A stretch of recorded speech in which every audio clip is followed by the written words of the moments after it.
લક્ષ્ય ન્યૂઝ, એક નજર, એક લક્ષ્ય. ડભોઈ તાલુકાના સુપ્રસિદ્ધ યાત્રાધામ કુબેર ભંડારી કરનાળી ખાતે આજે અધિક માસની સોમવતી અમાસ નિમિત્તે મોટી સંખ્યામાં ભક્તોનું ઘોડાપુર ઉમટી પડ્યું હતું. મોડી રાત્રે 12 કલાકે મંદિરના ટ્રસ્ટી અને ધારાસભ્ય શૈલેષભાઈ મહેતા દ્વારા કપાટ ખોલવામાં આવ્યા. પ્રસંગે રાજ્યસભાના સભ્ય મુકેશભાઈ રાઠવા પણ ભગવાનના દર્શન કરી ધન્યતા અનુભવી હતી. ડભોઈના સુપ્રસિદ્ધ યાત્રાધામ કરનાળી કુબેર ભંડારી મંદિર ખાતે દર અમાસે હજારોની સંખ્યામાં ભક્તો દર્શનને ઉમટી પડતા હશે. તેમાં પણ આજે મહત્વના અધિક માસની સોમવતી અમાસ હોય ત્યારે આ અમાસના દિવસે નર્મદા સ્નાનનું અતિ મહત્વ હોય છે. મોટી સંખ્યામાં ભક્તો દર્શને ઉમટી કુબેર ભંડારી મંદિરના દર્શન કરી ધન્યતા અનુભવી હતી. ડભોઈના ધારાસભ્ય શૈલેષભાઈ મહેતાના વરદ હસ્તે મોડી રાત્રે 12 કલાકે મંદિરના કપાટ ખોલવામાં આવ્યા. આ પ્રસંગે રાજ્યસભાના નવનિયુક્ત સભ્ય મુકેશભાઈ રાઠવા ખાસ ઉપસ્થિત રહ્યા હતા અને દર્શન કરી ધન્યતા અનુભવી હતી. આ અમાસનું અતિ મહત્વ હોય ત્યારે ગુજરાત રાજ્યના સાહિત્ય કલાકાર માયાભાઈ આહિર પણ આ પ્રસંગે કુબેર દાદાના દર્શન કરી ધન્યતા અનુભવી હતી. વિવિધ પૂજન અર્ચન સાથે ભક્તો દર્શનનો લાભ લઈ ધન્યતા અનુભવતા જોવા મળ્યા હતા. રિપોર્ટર આતિશી ઠાકુર, ડભોઈ. આજે સોમવતી અમાસ સાથે સાથે અધિક એટલે કે પુરુષોત્તમ માસનો આજે છેલ્લો દિવસ આજે પૂર્ણાવતી અને આ માસનું ખૂબ જ મહત્ત્વ રહેલું છે. ત્યારે આજે કુબેર દાદાના દર્શનના કપાટ ખોલવાનો જે મોકો મળ્યો એ બદલ કુબેર દાદાનો દિલથી આભાર માનું છું. અને અહીંયા જે કંઈ દર્શનાર્થીઓ આજે આવ્યા હોય એ તમામની મનોકામના કુબેર દાદા પૂરી કરે એવી ભગવાનને પ્રાર્થના પણ કરું છું. આજની વિશેષતા એ છે કે અમારા નવા રાજ્યસભાના સભ્ય મુકેશભાઈ રાઠવા પણ આજે અહીંયા ઉપસ્થિત છે અને કુબેર દાદાના આશીર્વાદ એમને પણ પડ્યા છે. ત્યારે અહીંયા કહેવાય છે 5 અમાસ અહીંયા આગળ જે સતત ભરે છે એની જે કંઈ મનોકામના હોય જે પૂર્ણ થાય છે. ત્યારે અત્યારે જે અમાસના દર્શનાર્થીઓ આવ્યા છે એ તમામની મનોકામના દાદા પૂર્ણ करसे और विश्वास करूँ कि जय करो. मेरा नाम है लोक साहित्यकार मायाभाई आहिर और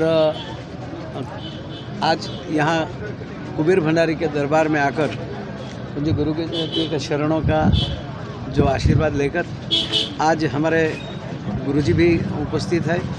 लेकिन यहाँ आकर एक बड़ा आनंद हुआ है कि हर अमासवासियों को यहाँ बड़ा मेला लगता है.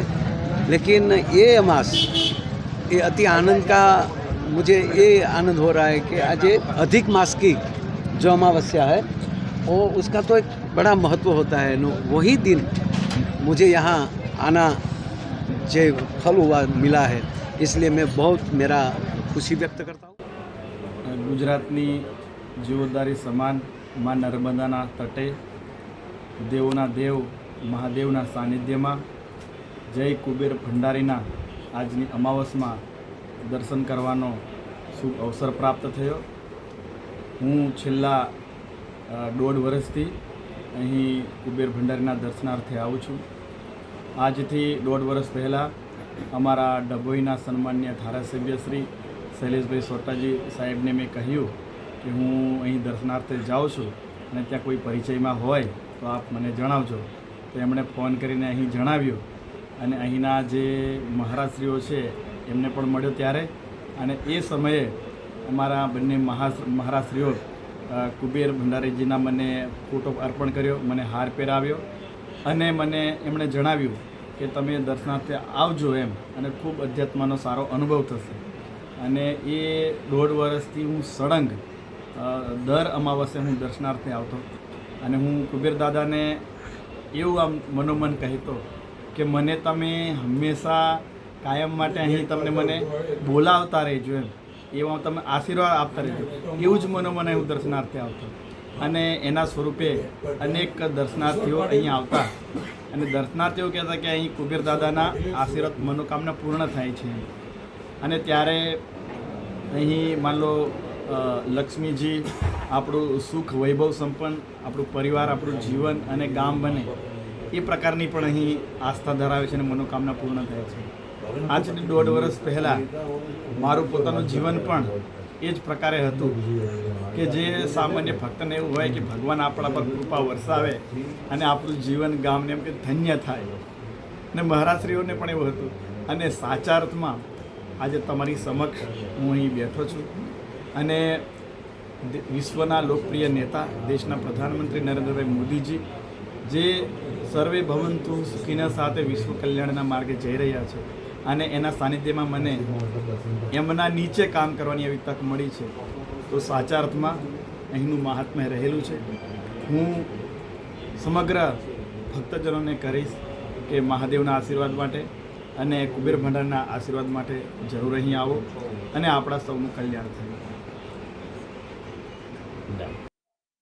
पुरुषोत्तम मास का नियम है कि सभी नदियों में स्नान करना, किनारे में बैठ कर के नदियों में स्नान के साथ में पूजन करना, साथ में व्रत रखना और कथा वार्ता सुनना सबसे पुण्यदायी माना जाता है.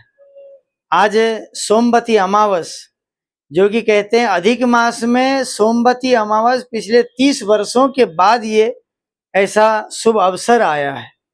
आप सभी भक्त लोगों के लिए बहुत बड़ा शुभ अवसर है. नर्मदा मैया में स्नान कीजिए, कुबेर दादा का दर्शन कीजिए, महाकाली माँ का दर्शन कीजिए. साथ में इस बार भव्य श्रृंगार, कुबेर दादा को आम का सीजन है, आम से श्रृंगार किया गया है और सभी भक्तों के लिए आमरस अने पूड़ी की व्यवस्था की गई है. सब्जी प्रसाद जरूर ग्रहण करें. कुबेर दादा का प्रसाद कहते हैं जितने भी लोग यहाँ पर आते हैं बोले ऐसा प्रसाद हमको दूसरी जगह कहीं भी खाने को नहीं मिलता है. ये कहीं ना कहीं कुबेर दादा, महाकाली माँ का आशीर्वाद, नर्मदा मैया का आशीर्वाद है. आप सभी भक्त लोगों के लिए कुबेर दादा का जयकारा लगाते हुए दर्शन करें. आप सबके मनोरथ पूर्ण हो. नर्मदा मैया में साफ सफाई का विशेष ध्यान दें और दादा का प्रसाद ग्रहण करें. और हो सके तो ऑक्सीजन के लिए, कहते हैं ना कि पंच तत्व से बना हुआ यह शरीर है, इसमें एक तत्व यह आता है जो ऑक्सीजन लेवल होता है. इसमें ऑक्सीजन हमको पेड़ पौधों से मिलता है, तो हम जो फ्री का ऑक्सीजन लेते हैं तो इसके लिए एक वृक्ष जरूर लगाएं.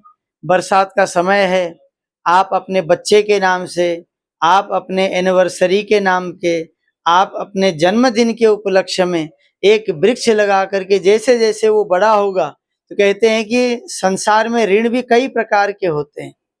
जैसे ऑक्सीजन हमने लिया लेकिन धरती की न सफाई किया, न जल की सफाई किया, न आकाश में वायुमंडल को हमने शुद्ध नहीं किया, तो इसके लिए शुद्धिकरण भी करना जरूरी है. वृक्ष लगाएं और अपने नाम दें उस वृक्ष को, अपने सामने बड़े होते हुए देखें और आपको बहुत प्रसन्नता मिलेगी जब आप देखेंगे कि मैंने खुद के लगाए हुए वृक्ष जो है कितने बड़े हो गए. बहुत सुंदर लगेगा. आप सबको कुबेर दादा, महाकाली माँ का आशीर्वाद ऐसे ही मिलता रहे और समस्त भक्तों का कल्याण